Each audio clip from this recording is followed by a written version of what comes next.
I think you still have to be very critical when you're using AI. So you can come up with your own ideas and One of the main triggers for today's conversation, interestingly, was a tweet that I read from Sam Altman this morning.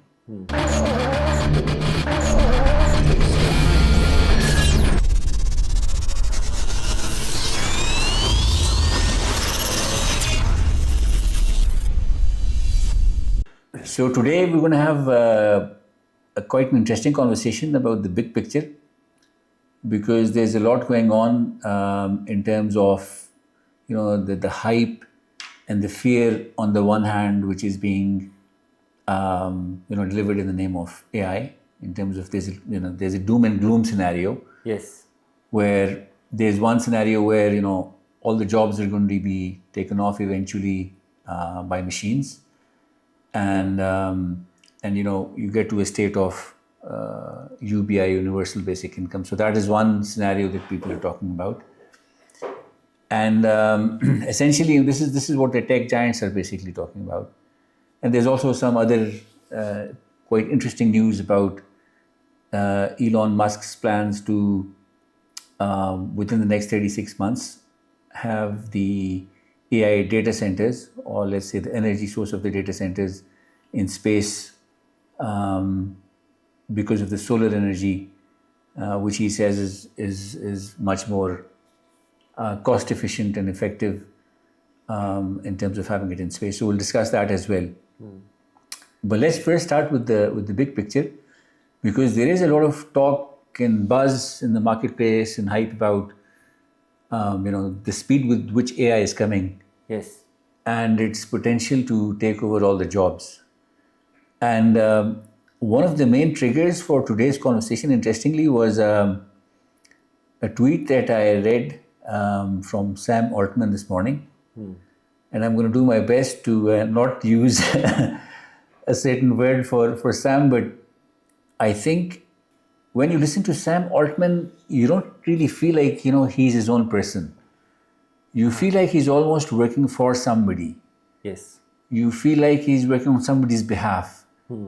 And although he talks very well and he articulates himself very well in a number of things, but overall, if you look at his persona, if you look at his personality, you can almost feel that in a lot of things, he's not actually his own man. So coming to this tweet where he, I think he's talking about the latest release of Codex, which is obviously doing very well as a software coding platform, within the OpenAI space. And so he says something along the lines of, so I was testing Codex and I built this beautiful app, and then I wanted to add some features. So then I went back and asked the OpenAI platform in terms of what features would be good to add, and it made significantly better suggestions than the app that he already had. And so then he says, although this is good, but I also feel sad. And then he started talking about the fact that we're getting into an age where these things will sort of overtake us completely, and then we'll have to start finding out the meaning of life. And so I was, when I read this, I was sort of half smiling and half smirking at how the narratives are spun, and how the this fear is induced. And so when he was saying I'm feeling sad, it was obviously so pretentious. It just didn't feel real. So just to give it, just sort of to accelerate the narrative of soon people will have nothing to do because everything will be done by artificial intelligence. So so that is basically what triggered off this episode, where I thought we'll go back and look at the bigger picture. And so I'll be keen to get your views on this as well. Yeah. Because it is a reality that although AI has not really taken over the businesses per se, and when people are actually using it in certain specific scenarios, actually they struggle to get value out of it. And the cost and the ROI still doesn't is a big gap, and that is why the other side says, this is just a big bubble and hype which will just burst over time and will just go away. It's not actually, walking the talk, so to say. Yeah. And so there's just a lot of hype, and it's not actually delivering what needs to be delivered. But having said that, I think if we are pragmatic, we need to accept the fact that at least in the normal day-to-day public lives, a lot of people, a big majority, have already started using it for advice related to medical, at least first line advice, second line advice, or second opinions, and even a lot of doctors confirm that if obviously you give it the right information and the right context, the advice you typically get is that which would be equivalent to probably some of the most experienced doctors across the world, and the same applies to legal as well. I think we need to recognize that although it hasn't really fully hit deep into the business side as yet, Okay. but it is beginning to have a significant impact on on a lot of people in their daily lives. So I'm just keen to get your views in terms of where do you think the direction in which things are going. What is your view on this? I think there are several things. The first thing I think is I don't think that AI can completely replace everything. It's going to replace a lot of tasks that can be done by AI very easily. But I think you will still need people who are going to manage it, who are going to evaluate what kind of results the AI is coming up with, just to verify that it's still usable and still effective and safe and so on. Personally, I think it's something very good for the future of human beings, that we have a tool that's gonna help us accelerate the progress of humanity in terms of the knowledge that we have and what we can do practically in the world. But I understand the other side as well, the risk of control and privacy and all that. I think is something we have to be aware of, and we have to have measures that we are able to still have some sort of control over what's going on with the automation of everything. The control component, I think you're spot on. That is probably one of the biggest things, that is lurking behind the shadows in terms of, all this, under the garb of, progress and everything else. There's a lot of good, you're right, which is coming out of it. And we should all adopt and embrace all the good side of it. Yeah. Absolutely. But behind that, the hype or the fear that is being continuously spouted by most of these, especially the tech leaders, and then on the other side, is the fact that it'll just you will have no more jobs at some point in a few years' time. Yeah. And so essentially, then what it appears to be is then this becomes a tool for control. And even this thing about AGI, where you're going to have a super duper intelligence which will begin to control human beings. I think I don't see it in that way. I think there is going to be people behind that, because essentially it is software. It is very much controllable, and so I suspect that is again that may be how it is presented. Yes. But I suspect there are actively going to be some people or some groups behind that engine, Yes. which are going to be essentially use it as a means of controlling people. Yeah. And that is why we see the US government, the amount of money it is spending, the Chinese, the amount of investment they're doing, although sort of they're going the open source route because they want to stay competitive in an interesting way, where they're getting a lot of people on their side, a lot of users, just by keeping it open source, they're getting that kind of traction. Yes. And they're doing it at significantly less cost than the US.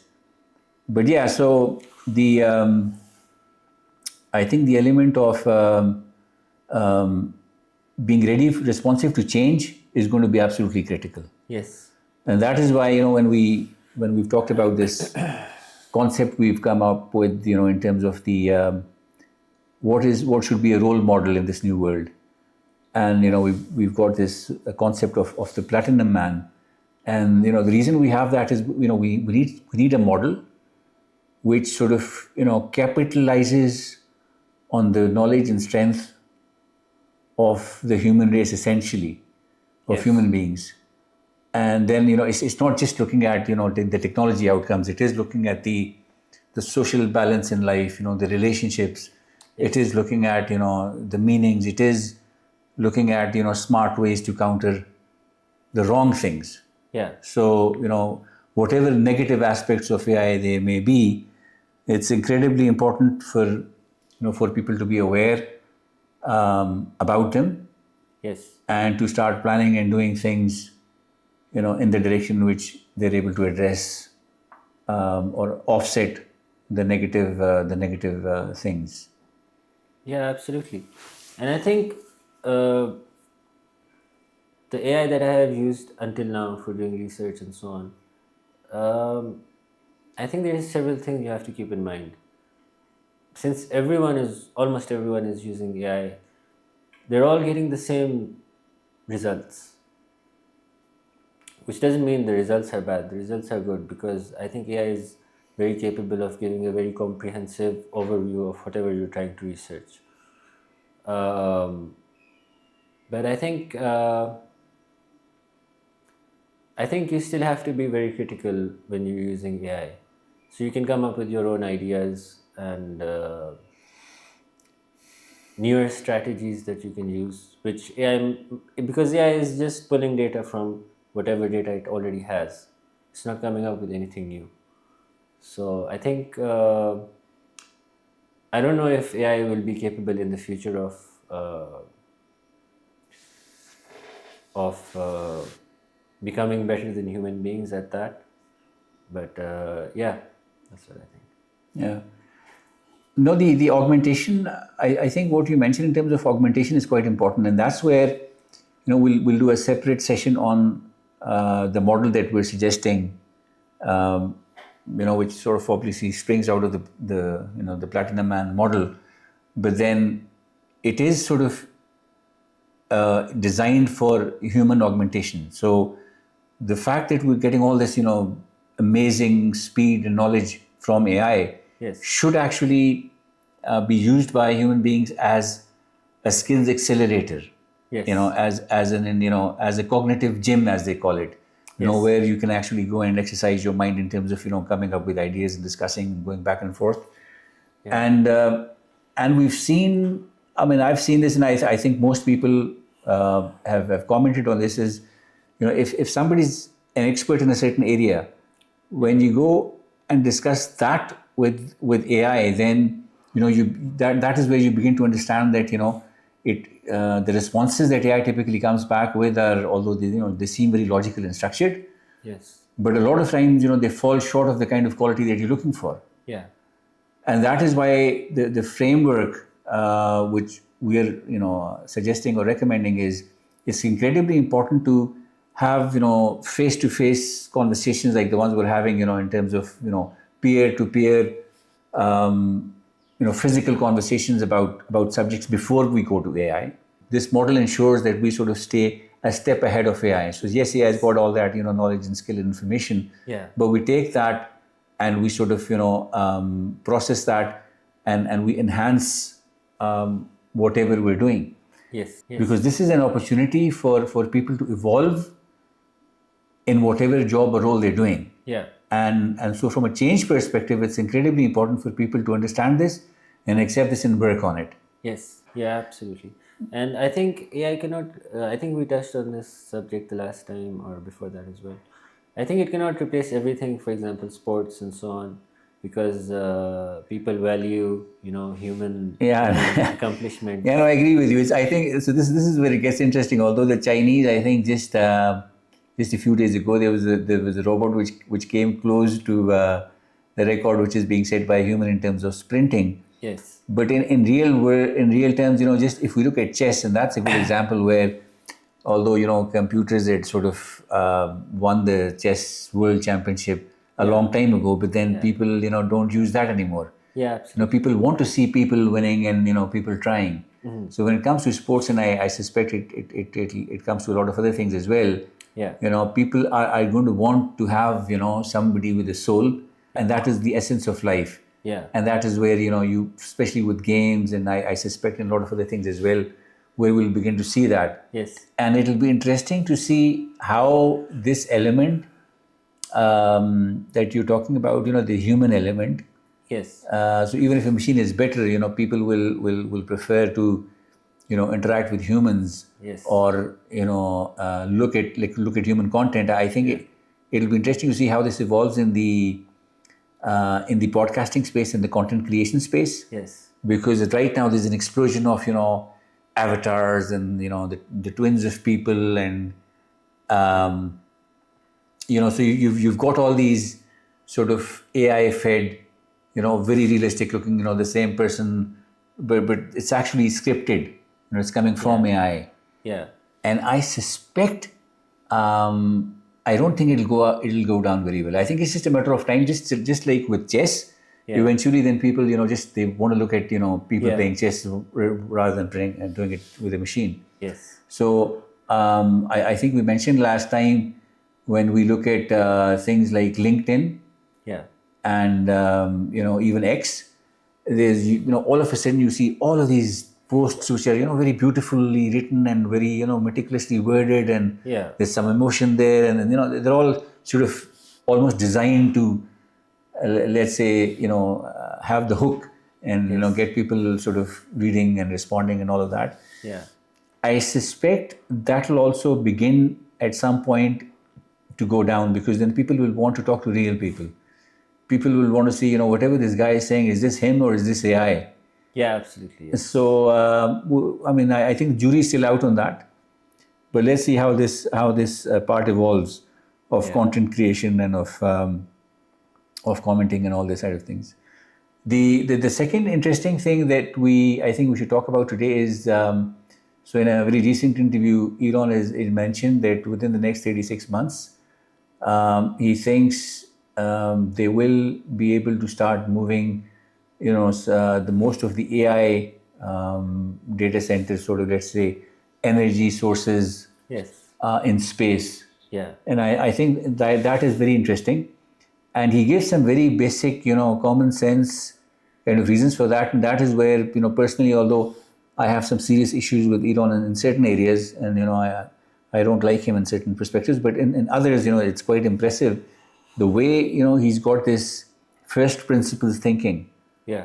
I mean, just starting with the fact that how he, got his rockets reusable to land the way they land. Yeah. Before it was unthinkable, and people used to make fun of him. Yeah. But now that it has happened, it's he's turned that around. Similarly, he says in the energy domain, he says, when you go into space, and you take some, let's say solar panels up there, then he says the sun, the amount of sunlight from the sun is significantly more than what reaches the earth.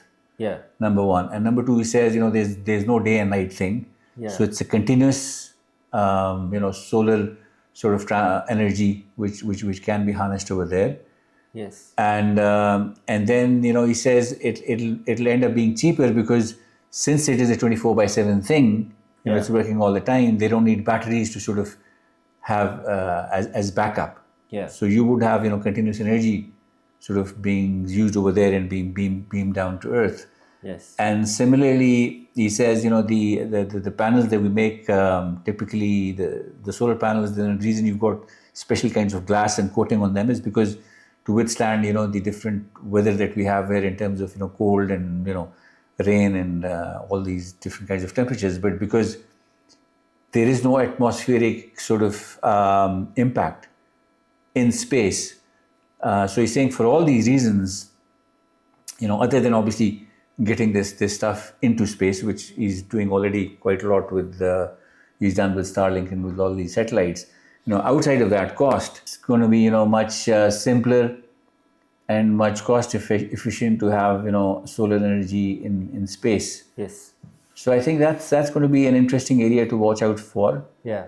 And because apparently the amount of compute that is required to keep growing this AI, from Elon's perspective, I think is going to make much more sense when the if we're able to tap down the solar energy from space. Yes. Which definitely sounds interesting. Well, let's see how that goes. Yeah.